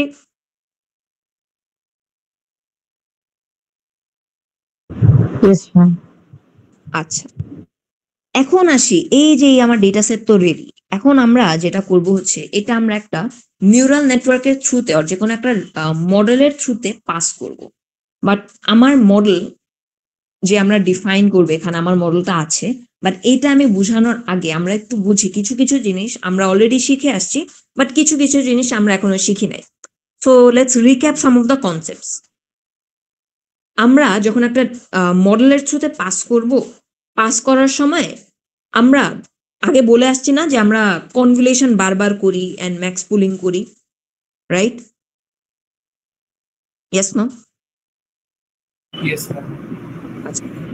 কনভলিউশন করার সময় there is one very important thing, that is আমরা কনভলিউশন করার সময় we applied various filters, right? যে শার্পেনিং ফিল্টার ছিল, ব্লারিং ফিল্টার ছিল, এরপর হিস্টোগ্রাম ইকুয়ালাইজেশনও করে আসছিলাম সর্ট অফ, যে আমরা কন্ট্রাস্ট বাড়াবো কমাবো। সো বিভিন্ন ধরনের ফিল্টার্স থাকে, অ্যান্ড আমরা এটাও জানি যে এই ধরনের ফিল্টার্স দিয়ে আমরা এজ ডিটেক্ট করতে পারি, এজ শার্পেন করতে পারি, ব্লা ব্লা ব্লা, রাইট? সো আমরা কনভলিউশন গুলো করি two extract our features, right? The best example was the Laplacian filter, যে আমাদের ইমেজের কর্নার্স বলি এজেস গুলো শার্পেন করে ডিটেক্ট করে দিত, right?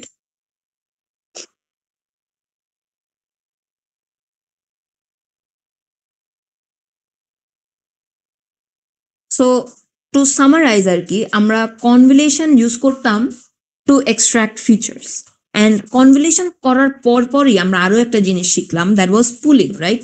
And we used pooling to reduce the dimension of our image. মানে হচ্ছে আমাদের যেমন এইখানে এই বড় একটা ইমেজ, রাইট? ওকে পুল করার পর কি হলো, এই 3x3 ইমেজটাকে পুল করার পর একটা 2x2 ম্যাট্রিক্স হয়ে গেছে, রাইট? সো এখানে কি আমার ডাইমেনশন কমে যাচ্ছে না পুলিং করার পর, রাইট? তো আমরা আসলে এই কনভলিউশন দিয়ে আমরা ভালো ফিচার্স গুলো এনহ্যান্স করতাম বা ফিচার্স গুলো এক্সট্রাক্ট করতাম, অ্যান্ড পুলিং দিয়ে আমরা হচ্ছে বেস্ট ফিচার্স গুলো নিয়ে আসতাম, right? So এতে করে pooling was used to reduce spatial dimension of our feature maps, to decrease data volume and parameter count. So data volume কেমনে কমছে, এই যে আমার 3x3 ছিল ওটা থেকে 2x2 হচ্ছে, so I am losing information while we are max pooling or while we are average pooling. So এই জিনিসটা আমরা একটু মাথায় রাখবো, এই জিনিসটা আমাদের যে কোনো ফিচার এক্সট্রাকশনিং পার্টটাই আর কি, ফিচার এক্সট্রাকশন লেয়ার্স গুলোর মধ্যে হয়, এন্ড এই পার্টস গুলো আমাদের হিডেন লেয়ার্স এর মধ্যে হয়।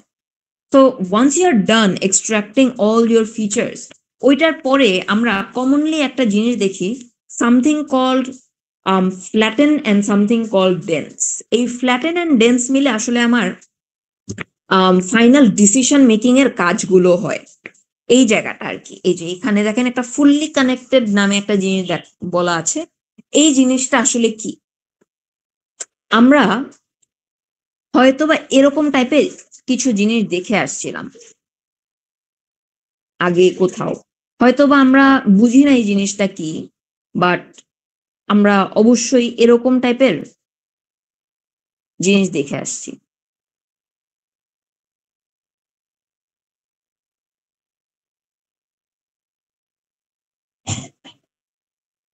রাইট? যে আচ্ছা আমার ডায়াগ্রামটা আস্তে আস্তে খুব হিজিবিজি হয়ে যাচ্ছে, you know what, I'll just show you something from the internet.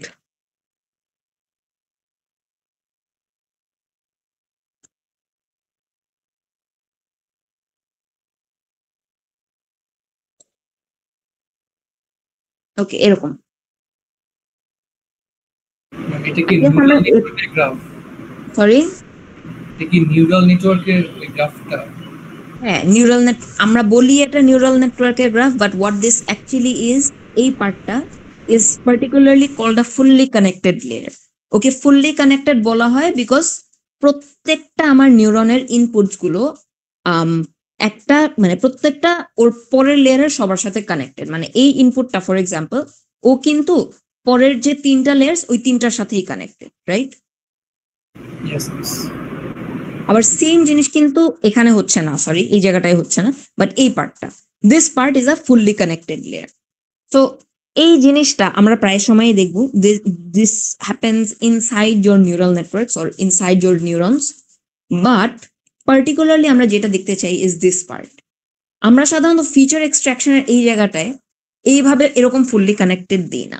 আমাদের by the time we are done extracting the features, আমাদের আসলে ফিচার ম্যাপ অনেক হয়ে যায়, like we get in terms of millions, like millions of feature maps at the end. So ওই সব কয়টা feature ম্যাপকে আমার একটু সামারাইজ করা লাগে বা একটা পার্টিকুলার ফরম্যাটে আনা লাগে, so that I can make sense of my data. তো ওইটা করার জন্য আমরা সাধারণত দুইটা জিনিস ইউজ করি, something called flatten and another thing called dense. আচ্ছা, এই ডেন্সটাই হচ্ছে আমার এই ফুললি কানেক্টেড লেয়ার।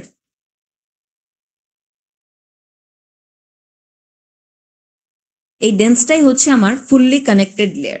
আচ্ছা, এখন এই ফ্ল্যাটেনটা কি বলেছিলাম না, that we had multiple inputs, right? Like অনেক হাজার হাজার ফিচার ম্যাপস আমার চলে আসে by the time I'm in my last layer. এই প্রত্যেকটা লেয়ারকে আমরা আসলে ফ্ল্যাটেন করি into a 1D array. Okay, like let's সে এই নিউরন অর এই ফিচারে এই পার্টিকুলার পয়েন্টে যে ভ্যালুটা, এইটা আমরা এইখানে নিয়ে আসি, আবার এইখানে যেই আমার ভ্যালুটা এটাকে আমি এখানে নিয়ে আসি, আবার এইটা যেটা ছিল এটা আমি এখানে নিয়ে আসি in my 1 dimensional array. Okay, so আমরা finally when we are done extracting all our features, আমার যখন multiple এরকম such feature maps থাকে, এই feature maps গুলোর values গুলো নিয়ে আমরা এই one dimensional array তে আনি। এই one dimensional array তে আনার পর we pass this through the dense layers. Okay, and এই dense layers গুলো helps us summarize it into a smaller feature map. মানে আমাকে ছোট্ট আরো একটা ভ্যালুতে কনভার্ট করতে দেয়, লাইক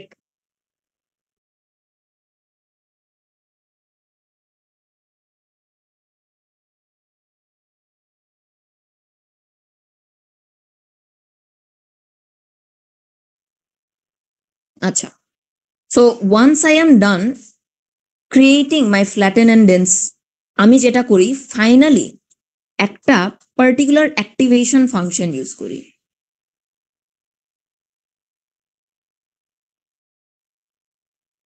যেই অ্যাক্টিভেশন ফাংশনটা আমার হচ্ছে জাস্ট মিনিমাল, লেটস সে আমার লাস্টে আর 2-3টা নিউরন বাকি, এই 2-3টা নিউরন থেকে একটা সিঙ্গেল নিউরনে আমাকে আউটপুট দেয়, যে আমাকে প্রত্যেকটা ক্লাসের প্রবাবিলিটিস দিয়ে দেয়।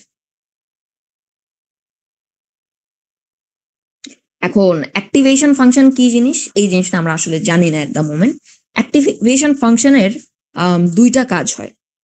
একটা কাজ হতে পারে is what I just shed, that is আমাকে ফাইনালি আমার রেজাল্টস গুলোকে সামারাইজ করতে হেল্প করে।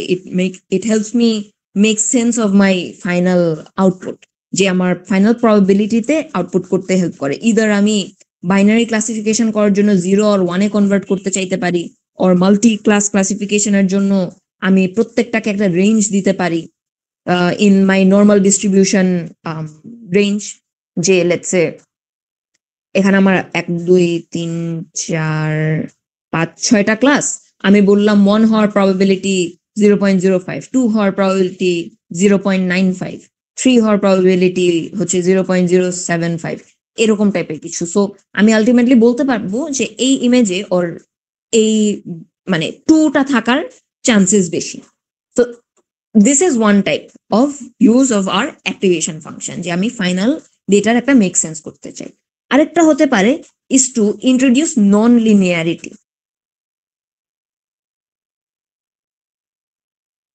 ওকে, সো এই নন লিনিয়ারিটি জিনিসটা কি?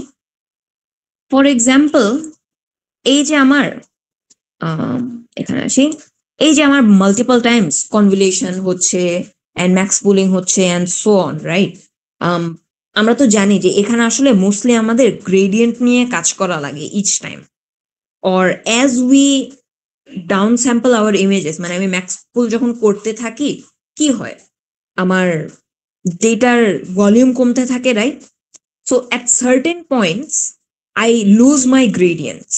তো এই গ্রেডিয়েন্টটা লুজ করলে তো আমি আলটিমেটলি শেষের দিকে গিয়ে আমি আমার ইমেজকে চিনতে পারবো না, right? It's going to become a flat image যার গ্রেডিয়েন্ট নাই, রাইট?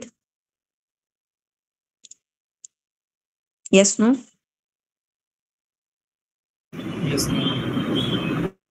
সো আমরা তো ওইটা চাই না। সো মাঝে মাঝে যেটা করা হয়, এই যে আমার এখানে নিউরনস গুলো থাকে না নিউরাল নেটওয়ার্কের ভিতরে, এই নিউরন গুলোর মধ্যে এক একটা নিউরনের যখন ওরা ডেড হয়ে যায়, মানে যখন ওর ভ্যালু নেগেটিভ হয়ে যায় বা 0 হয়ে যায়, তখন we try to boost this values, যে আমরা একটু বাড়ায় দিব। বা ও কম থাকলে, like if it's like a negative -10, আমি ওকে নেগেটিভ -0.1 করে দিব, বাট আমি ওকে খুব বেশি কমতে দিব না, যাতে আমার গ্রেডিয়েন্টটা থেকে যায়, so that I don't lose my gradients. So এই কাজগুলো আর কি করা হয় ইউজিং সাম অ্যাক্টিভেশন ফাংশনস। এখন I will discuss this part again next class, don't worry. But আপাতত আমরা জাস্ট বুঝি যে অ্যাক্টিভেশন ফাংশন নামে একটা জিনিস আছে, অ্যান্ড ডেন্স নামে একটা জিনিস আছে, ফ্ল্যাটেন নামে একটা জিনিস আছে। ওকে, আর we somewhat familiar with these terms now?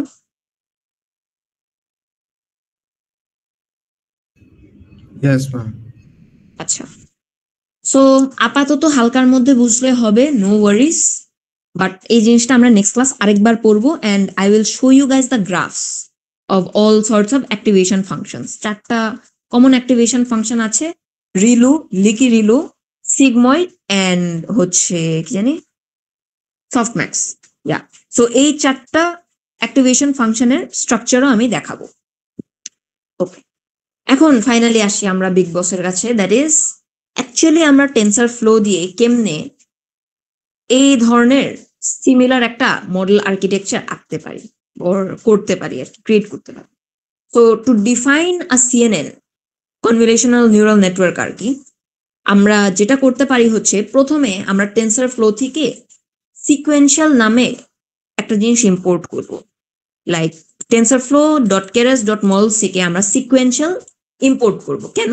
Because আমরা একটা সিকোয়েন্সিয়াল মডেল ক্রিয়েট করবো, অ্যান্ড সিকোয়েন্সিয়াল মডেল হচ্ছে এমন এক ধরনের মডেল যে আসলে প্রত্যেকটা লেয়ার একটার উপর একটা স্ট্যাক আপ করে, অ্যান্ড এই প্রত্যেকটা মডেল স্ট্যাক আপ করার পর মানে প্রত্যেকটা লেয়ার স্ট্যাক আপ করার পর ওই স্ট্যাকসের থ্রুতে আমরা আমার মডেলটা ক্রিয়েট করব। এখন স্ট্যাকটা ক্রিয়েট করার জন্য আমার তো লেয়ার্স লাগবে, রাইট? যেমন কনভলিউশন এক ধরনের লেয়ার আমরা চিনি, ম্যাক্স পুলিং এক ধরনের লেয়ার, এটা কেউ চিনি। ফ্ল্যাটেন একটু আগে শিখলাম যে আমার একটা মাল্টি ডিমেনশনাল ফিচার ম্যাপ থেকে আমার একটা ওয়ান ডিমেনশনাল ফিচার ম্যাপে কনভার্ট করে ফ্ল্যাটেনটা, অ্যান্ড ডেন্স হচ্ছে আমার ফুললি কানেক্টেড পার্টটা। ওকে, ইয়েস নো? Yes ma'am. তো আমরা এই চারটা লেয়ার কেরাসের টেনসরফ্লো কেরাসের লেয়ার্স থেকে আমরা ইম্পোর্ট করি। সো সিকোয়েন্সিয়াল হচ্ছে আমার মডেলটা, and convolution 2D, max pool 2D, flatten and dense are আমার লেয়ার্স। সো আমি এখন একটা ফাংশন নিলাম, ফাংশনে বলে দিতে হবে আমার ইনপুট শেপটা কি। এই জিনিসটা একটু ইম্পর্টেন্ট বিকজ আমার সিএনএন মডেল সবসময় সেম সাইজের ইনপুট নেবে। সো আমি বলে দিলাম ইনপুটের শেপ এটা, অ্যান্ড আমি মডেল নামের একটা ভ্যারিয়েবল নিয়ে ওকে ডিফাইন করলাম অ্যাজ সিকোয়েন্সিয়াল। সো এটা আসলে একটা অবজেক্ট ক্রিয়েট করছে, মডেল নামের সিকোয়েন্সিয়াল একটা অবজেক্ট। এটার পরে আমরা আসবো হচ্ছে আমি আমার লেয়ার্স একটা একটা করে অ্যাড করব। সো আমি মডেল ডট অ্যাড দিয়ে একটা লেয়ার আমি অ্যাড করলাম। কোন লেয়ার? প্রথম লেয়ারটা ইজ আ কনভলিউশন লেয়ার, যে ফার্স্ট প্যারামিটার টেলস ইউ আমি কয়টা ফিল্টার্স ইউজ করব। ফিল্টার্স তো জানি, রাইট? Hour kernels. সো আমি প্রথমটার মধ্যে 32টা ফিল্টার্স দিলাম, অ্যান্ড ওর একটা কার্নেলের সাইজ ডিফাইন করে দিলাম 3x3 kernel. Why? Because convolution kernel তো আমরা সবসময় অড নাম্বারস দিই, right? It has to be odd for convolution. And আমি একটা জিনিস অ্যাড করলাম কল্ড অ্যাক্টিভেশন অ্যান্ড রিলোড। এই অ্যাক্টিভেশনটা কি করে? ওর কাজ হচ্ছে to introduce non linearity in our hidden layers, যাতে করে আমার গ্রেডিয়েন্ট গুলো হারায় না যায়। অ্যান্ড আমি প্রথম লেয়ারে বলে দিতেই হবে আমার what is my input shape. Input শেপটা আমি ইনপুট হিসেবে নিয়েছিলাম, মানে প্যারামিটার পাস করে নিয়েছিলাম, যেটা আমার এখানে যাচ্ছে। ভালো কথা। এইটার পরে আমি কি করব? এটার পরে আমি মডেল ডট অ্যাড দিয়ে ম্যাক্সপুল কে ইনসার্ট করলাম। মানে হচ্ছে আমি প্রথমে একটা কনভলিউশন করব, ওইটার পরে আমি একটা ম্যাক্সপুল করব। আবার পরে দেখেন, পরে কিন্তু সেম জিনিস, আবার আমি কনভলিউশন করলাম, আবার আমি ম্যাক্সপুল করলাম, আবার আমি কনভলিউশন করলাম, আবার আমি ম্যাক্সপুল করলাম। সো এই কনসেপ্টটা কিন্তু উইভ গন থ্রু দিস, যে আমি কনভলিউশন করলে আমার ফিচার এক্সট্রাক্ট হয়, অ্যান্ড ম্যাক্সপুল করে আমি বেস্ট ফিচার্স গুলো আমার নেক্সট ফিচার ম্যাপে নিয়ে নিই, রাইট? অ্যান্ড আস্তে আস্তে অ্যাজ আই কিপ ম্যাক্সপুলিং আমার ফিচার ম্যাপের ডাইমেনশন কমে যায়। ভালো কথা। এখন একটা জিনিস নোটিস করতে হবে, দ্যাট ইজ আমি আমার প্রথম কনভলিউশন 2D তে the number of filters I had was 32, পরের কনভলিউশনে আমার max number of filters was 64, ওইটার পরেরটায় my number of filters was 128. So এখানে কি হচ্ছে? The number of filters are increasing as I go down my, মানে as I keep on increasing my stack, right? এটার কাজ কি? সো এটার কাজটা হচ্ছে যে with a lower number of filters, I can only extract low-level features. So low-level features gulo ki chilo? They are the features like corners or edges or straight lines. These are our low-level features. Mid-level features amra extract kori with 64 filters. That is, they could be textures. So texture বলতে কি বুঝাই? For example অনেক সময় কাঠ বা বোর্ডের মধ্যে দেখবেন দের আর লাইনস, রাইট? লাইক লাইনের মতন করে কিছু টেক্সচার্স।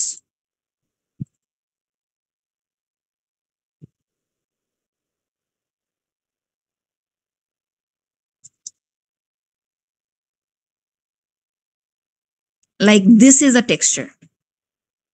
এরপর I think this is a common one. This is a texture. Okay?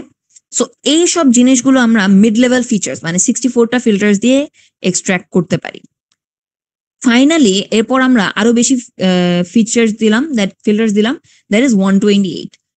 With higher number of filters, we can extract high level features such as the object part, like actual objectটাকেই আমরা detect করে দিতে পারি। Now filters কি মাত্র 32, 64, 128 পর্যন্ত যায়? না, we can have even more. We can have 256 or 512, এতগুলো ফিল্টার্স হতে পারে। বাট ওইগুলো আমরা ইউজ করি ফর বিগার মডেলস। এই মডেলটা পার্টিকুলারলি অনেক ছোট, সো এটার মধ্যে লাগছে না।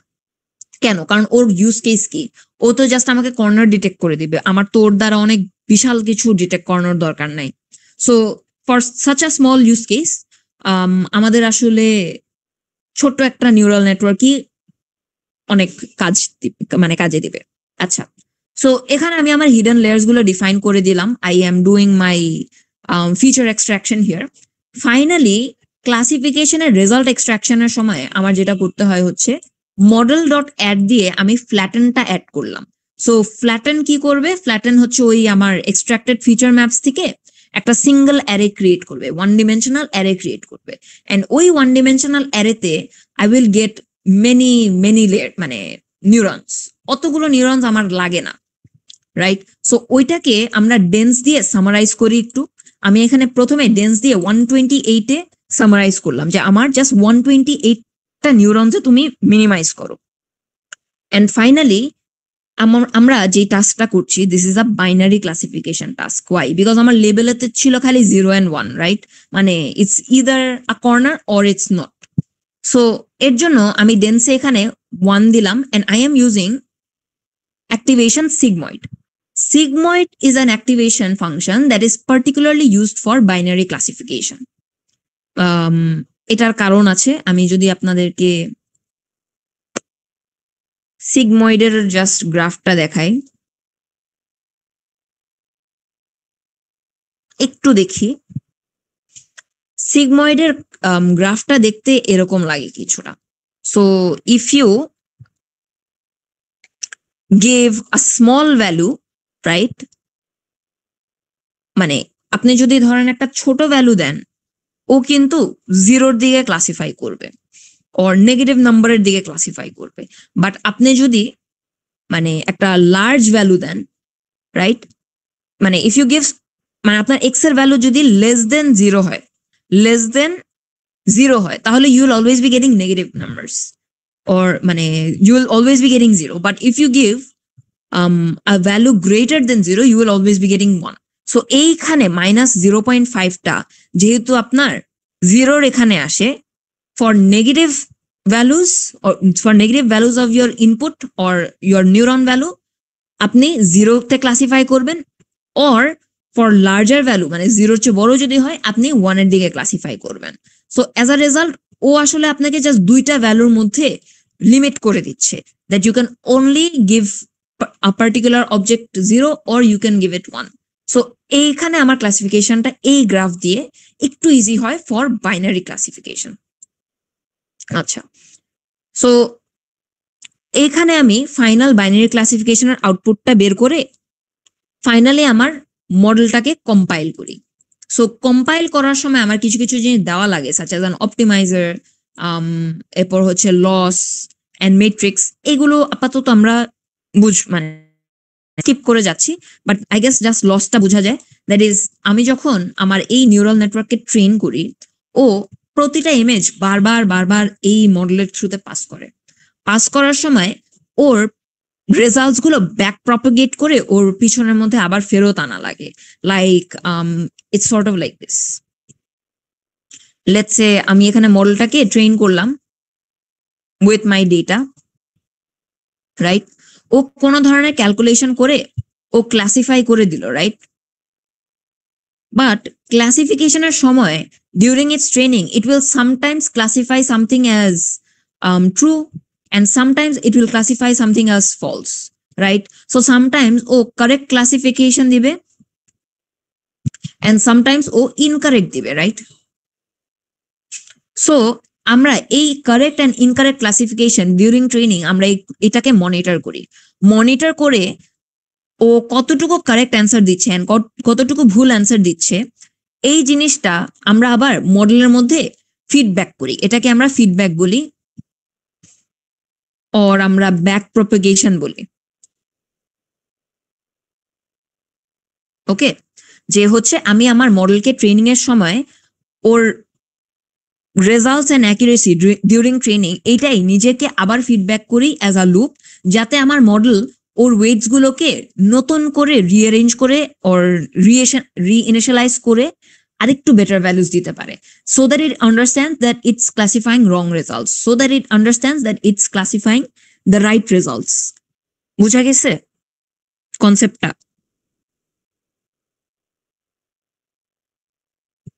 Hello, Yes, ma'am. আমি কি আছি? মানে I understand it's a lot to take, but না বুঝলে এটা আমরা আবার নেক্সট ক্লাস ডিসকাস করবো, নো ওয়ারিজ। সো এই হচ্ছে আমার একটা একটা কোশ্চেন, এখানে যে এই যে লেয়ার গুলো যে পাস করতেছি, এখানে কি এক একটা ইমেজ হচ্ছে মানে একবার একটা ইমেজ করে এই সবগুলা লেয়ার ক্রস করে পরে আবার আরেকটা ইমেজ, যেভাবে লেয়ার সবগুলা লেয়ার ক্রস করে এরকম, নাকি কয়েকটা ইমেজ একসাথে যায়? আচ্ছা, এখন এখানে আপনার ব্যাপারটা হচ্ছে ব্যাচ সাইজ। আপনার যদি ব্যাচ সাইজ 1 থাকে, আপনি একটা ইমেজ করে পাস করবেন। আপনার যদি ব্যাচ সাইজ 32 থাকে, আপনি 32টা ইমেজ একসাথে পাস করবেন। বুঝাতে পেরেছি? তো ব্যাচ সাইজ বেশি দেওয়া মানে বেশি মানে কম্পিটিশন ইউজ হবে, আর কিন্তু মানে বেশি ব্যাচ সাইজ দেওয়া কি ভালো? মানে আমি কম্পিটিশনের ইয়েটা যদি কনসিডার করি। আচ্ছা, এখন ব্যাচ সাইজ ভার্সেস অ্যাকুরেসির যে জিনিসটা, আপনি যদি কম ব্যাচ সাইজ রাখেন, like if your batch size is 1, you will get higher accuracy. Why? Because তখন আপনার মডেল জাস্ট একটা ইমেজের উপরই ভালো মতন ফোকাস করছে at a particular time. But আপনি যদি 32 দেন, 64 দেন, 128 দেন, compared to batch size 1 or accuracy কম আসবে। আচ্ছা, that is point number 1. But batch size 1 দেওয়াটা কি ভালো বুদ্ধি? না। Why? Because আপনি যখন batch size 1 দেন, তখন আপনার স্টেপ নাম্বারস ইনক্রিজ করে। ওকে, সো এই জিনিসটা আসলে আমরা এখনো বুঝি নাই, বাট আমি যদি এখন আপনাদেরকে বুঝাই দিই, দ্যাট ইজ লেটস সে আপনার এখানে 100টা ইমেজ, রাইট? ইদার আপনি 100টা ইমেজ একটা করে পাস করতে পারেন, রাইট? অর আপনি আরেকটা জিনিস করতে পারেন, 10টা করে পাস করতে পারেন, রাইট? সো আপনি যদি একটা করে পাস করেন আপনার মডেলের থ্রুতে, আপনার কি মডেলটাকে একটা ডেটা সেট ফুল ক্রস করতে আপনার মডেলটাকে 100 বার রান করা লাগবে না মিনিমাম। বাট আপনি যদি 10টা করে দেন, তাহলে আপনার মডেলকে ট্রেন করতে জাস্ট 10 বার লাগবে না। সো আপনি যদি একটা করে ইমেজ দেন, your training time will increase a lot.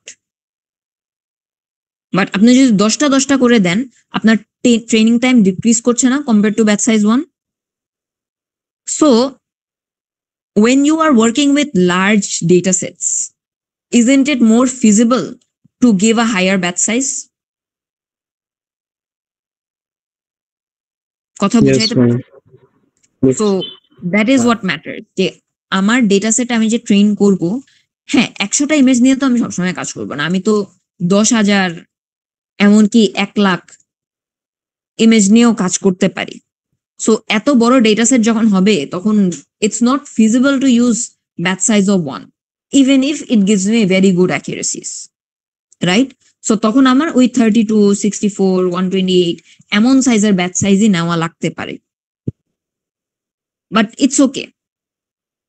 আচ্ছা, সো আমরা আপাতত এই কনসেপ্ট গুলো আস্তে আস্তে আমরা আবার কভার করব, এই ব্যাচ সাইজ, ইপক, আরো একটা জিনিস আমরা কভার করি নাই, ব্যাচ সাইজ, ইপক, স্টেপ সাইজ, এগুলো নিয়ে করবো, এন্ড এগুলোর একটা হিসাব আছে, এগুলোও আমাদের দেখতে হবে। আচ্ছা, সো আমাদের এখন মডেলটা মোটামুটি ভাবে ডিফাইন করা হয়ে গেছে। মডেলটা কম্পাইল করলাম, কম্পাইল করার সময় ওকে বলে দিতে হবে অপটিমাইজারকে। এই অপটিমাইজারেরই কাজটা হচ্ছে ওই বললাম না যে ব্যাক প্রপেগেশনের সময় আমার প্রত্যেকটা নিউরনসকে রিইনিশিয়ালাইজ করা লাগতে পারে ফর বেটার অ্যাকিউরেসি। মানে ইফ ইটস ক্লাসিফাইং রং, তখন আমার অপটিমাইজার বলে দিবে যে I am doing something wrong over here, let's fix it. So ওইটা হয় হচ্ছে আমার অপটিমাইজারের কাজ। এটার পরে থাকে হচ্ছে আমার বাইনারি, মানে যে কোনো একটা লস ফাংশন, যার দ্বারা আমি আমার মানে মডেল কতটা ভালো ট্রেন হচ্ছে ওর লসটা মনিটর করতে পারি। And finally metrics, that is accuracy, precision or recall. এই মেট্রিক্স গুলো আমরা দিয়ে বোঝার চেষ্টা করি যে আমার ট্রেনিং এর সময় ও কতটা অ্যাকিউরেসি রিচ করতেছে। Like is it reaching 100% accuracy শুরুতেই? If that is what's happening, then my model is not being trained properly. বা আমার যদি অ্যাকিউরেসি 100% এ চলে আসে, whereas but my loss is, let's say, very unstable, that is also not a good thing. বা আমার accuracy কার্ভটাই যদি let's say একটা টাইমে 100% আসে, আরেকটা টাইমে আসে 50%, আরেকটা টাইমে আসে 30%, it means my model is very unstable, আমার ট্রেনিংটা স্টেবল। আচ্ছা, সো ফাইনালি আমরা জাস্ট যদি একটু দেখি, এই যে এখানে আমাদের দেখার বিষয় আছে। আমি যখন আমার মডেলটাকে ক্রিয়েট করলাম, ক্রিয়েট করে যখন আমি ওকে একটা সামারি ক্রিয়েট করি, remember I said a few things, right? যে আমরা ফ্ল্যাটেন করি বিকজ উই গেট মানে a lot of feature maps, right? প্রত্যেকটা ফিচার ম্যাপকে আমি ফ্ল্যাটেন করার পর I get a very large value, right? So আমার ফাইনালি আউটপুট শেপটা যেটা আসে ফ্ল্যাটেন করার পর, ওইটার সাইজটা কি? It crosses 1 million, right? এখন এত একটা ছোট মডেলেরই 1 মিলিয়নটা মানে ভ্যালুস যদি থাকে, ওইটাকে আমি সামারাইজ কেমনে করবো? সো ওকে সামারাইজ করার জন্য আমি ডেন্স 128 দিলাম, এন্ড ফাইনালি আবার আরেকবার ডেন্স দিয়ে আমি একটা সিঙ্গেল প্রবাবিলিটিতে কনভার্ট করলাম। ওকে, আরো একটা জিনিস একটু দেখি, এখানে আমি মাত্র কয়টা কনভলিউশন করলাম? 3টা কনভলিউশন লেয়ার আর 3টা max pooling layer, right? So 3টা কনভলিউশন লেয়ারে আমার সবকিছু মিলানোর পর একটু দেখি টোটাল নাম্বার অফ প্যারামিটার্স কত আসছে। 14 million, that is a lot. Okay, মানে আমার VGG 16 I think 16 million or 20 million এরকম। So 14 million for such a small model is a lot. So এই মডেলটা কিন্তু আসলে অপটিমাইজ না। এইসব জিনিস আমরা প্যারামিটার অপটিমাইজেশন করার চেষ্টা করি। আচ্ছা, এখন আসি, দ্যাট ইজ আমরা মডেল, সো ট্রেন করার জন্য আমরা যেটা ইউজ করি মডেল ডট ফিট। ওর মধ্যে আমি আমার এক্স ট্রেন, ওয়াই ট্রেন, মানে হচ্ছে X train is my image and Y train are my labels, এই দুইটা আমার দিয়ে দিতে হবে। আর বলতে হয় হচ্ছে তুমি কত ইপক পর্যন্ত রান করবা। এখন এখানে দেওয়া ইপক ইকুয়ালস টু 10। সো ইপক মানে হচ্ছে যে আপনার সো ইপক মানে হচ্ছে যে আপনি আপনার ডেটা সেটের থ্রুতে কয়বার রান করবেন, that is what an epoch is, right? মানে আপনার যদি ইমেজের মধ্যে ডেটা সেটের মধ্যে 1000টা ইমেজ থাকে, আপনি এই 1000টা ইমেজের উপর করবেন, দ্যাট ইজ হোয়াট 10 ইপক মিনস। যে আপনার মডেলটা এই 1000 ইমেজকে প্রত্যেকটাকে 10 বার করে পাবে।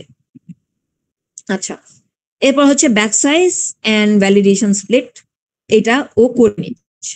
এই ভ্যালিডেশন স্প্লিটটা ইটস নট রিয়েলি ম্যান্ডেটরি, এটা আপনারা ইগনোর করতে পারেন, ইউজুয়ালি আমরা এটা দিই না। সো এটা রান করলাম। এখন একটু আমরা অ্যাকুরেসিটা মনিটর করি, দেখি ইপক যখন আমার 1, আমার এটা কিন্তু আমার ট্রেনিং অ্যাকুরেসি, এটা আমার ট্রেনিং লস। ট্রেনিং অ্যাকুরেসি ছিল 0. এন্ড লস ছিল 3। আস্তে আস্তে as I keep on training, আমার 0.83, 0.83, 0.83, and it stays at, okay, so it gets stable. আবার আমার লসটা কিন্তু একটু ভ্যারি করে, but it sort of stabilizes around 0.1.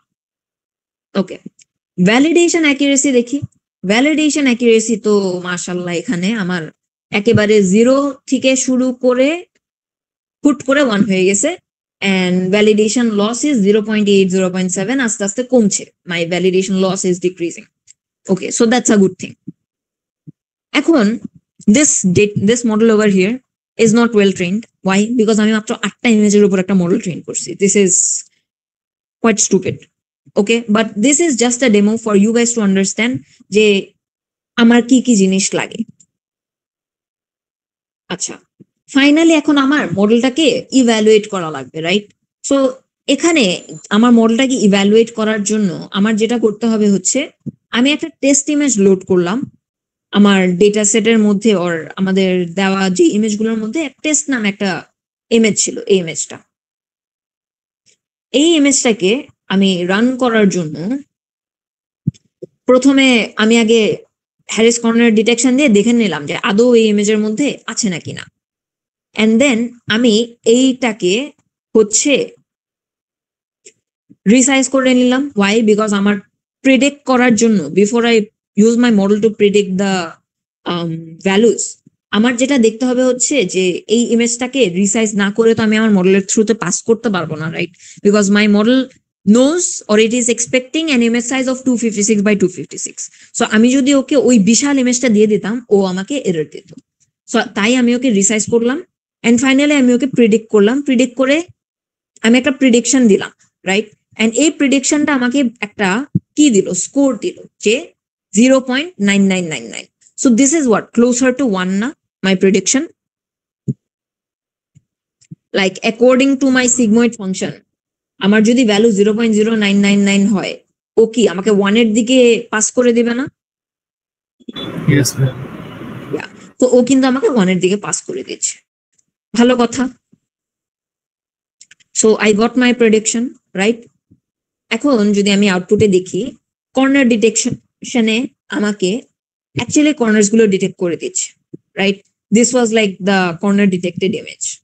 So আমি এখন ট্রুলি দেখে বলতে পারছি যে আসলেই আমার এই ইমেজের মধ্যে কি কর্নার্স আছে।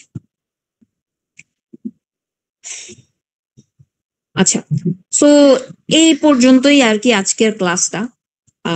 We mainly went through a small pipeline or a small neural network pipeline, যে জিনিসগুলো আসলে দেখতে কেমন, or how it sort of works, how neural network sort of works, activation function কি, অ্যান্ড অ্যাক্টিভেশন ফাংশনস গুলো কেন use করা হয়, flatten key, dense key, and so on.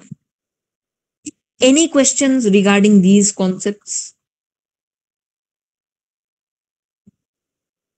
Ma'am লাস্টে যে মডেলটা দেখাইলেন ম্যাম, এই মডেলটার নাম কি? এটা কোনো নামওয়ালা মডেল না, এটা জাস্ট একটা বেসিক একটা স্ট্রাকচার আমি এমনি করে দিছি। আমরা কোনো মানে this is just a normal sequential model, just to show you guys যে এইভাবে করে আমরা নিজেদের মডেল বানাতে পারি। একটা সিকোয়েন্সিয়াল মডেল আমরা নিজেরাই এইভাবে বানাইতে পারি। নেক্সট ক্লাস অবশ্য আমরা মানে নেক্সট ক্লাস বলতে নেক্সট ল্যাব ক্লাস যেখানে আপনাদের পড়ানো হবে, নেক্সট ক্লাস তো আপনাদের ভাইভা হওয়ার কথা। Next class, next lab class যেখানে আপনাদের পড়াবো, ওই দিন আমরা আপনাদেরকে কয়েকটা ক্লাসিফিকেশন মডেলের আর্কিটেকচার ডিসকাস করব। Plus I think it was either VGG 16 or 19, দুইটার একটার আমরা অ্যাকচুয়াল আর্কিটেকচারটা এইভাবে সিকোয়েন্সিয়াল মডেল দিয়ে কেমনে বানানো যায় ওইটাও দেখাবো। We will show you both how we can run a pre train model, কেমনে আমরা কেরাস লাইব্রেরি থেকে ডাইরেক্ট রান করে একটা প্রি ট্রেইন মডেল ইম্পোর্ট করতে পারি, এটাও দেখাবো। প্লাস আমরা সিকোয়েন্সিয়াল মডেল দিয়ে কেমনে একটা মডেল বানাতে পারি, বি ইট আ ভিজিজি 16, বি ইট আ রেজনেট মডেল, বি ইট অ্যালেক্সনেট, এনিথিং আমরা সবকিছুই বানাইতে পারবো by observing or looking at their architecture diagram and making them using a sequential model. বুঝছি? Yes sir. আর হাইব্রিড মডেলের কথা যে বলেছিলেন, এই মডেলগুলো কি অনেকগুলো মডেলকে একসাথে করে শেপ করে বানানো হয়? হাইব্রিড মডেল ইজ লাইক আপনি মাল্টিপল কনসেপ্টস একটা জিনিসের উপর অ্যাপ্লাই করে দেখান যে এটা কাজ করে। আমাদের স্টেজে আসলে ওই যেটা বললাম, নতুন ধরনের মডেল আর্কিটেকচার বানানোটা does not seem feasible because you need to be able to define what you do. But hybrid মডেলটা বানানোটা is comparatively easier if you know যে এই ধরনের লেয়ার আছে একটা নতুন ধরনের, এই লেয়ারটা আমরা রান করে দেখি এটা কাজ করে না কিনা, and such like that. Ma'am কখন কোন ফিল্টার ইউজ করব, কোন অ্যাক্টিভেশন ইউজ করব, ওইটা তো মানে অ্যাক্টিভেশন যেমন এখানে রেলু ইউজ করা হয়েছে শুরুর দিকে, রেলু ছাড়া আরো ধরনের তো অ্যাক্টিভেশন আছে। তারপর ফিল্টারের ক্ষেত্রে যেমন 32 থেকে শুরু করে 128 পর্যন্ত গেছে, আরো অনেক ধরনের ভাবে তো যাওয়া যায়। এই জিনিসটা কিভাবে বুঝবো যে আমার ডেটা সেটের জন্য এইভাবে বানাইলে ভালো হবে? আচ্ছা, এখন এই জিনিসটা আসলে you can do two things. One, you can follow the norms, that is what other people do. Usually আমরা ওই 32 থেকে শুরু করে 512 পর্যন্ত যাই। Okay, and again depends on the architecture as well. বাট সবসময় যে এটাই ফলো করা লাগবে তা না। If you are trying to apply something, বা এইখান থেকে আমার নেক্সট লেয়ারে গেলে ও কি এই লেয়ারের আউটপুটস গুলো নিতে পারবে নাকি এই লেয়ারে, that is what it depends on, সত্যি কথা বলতে।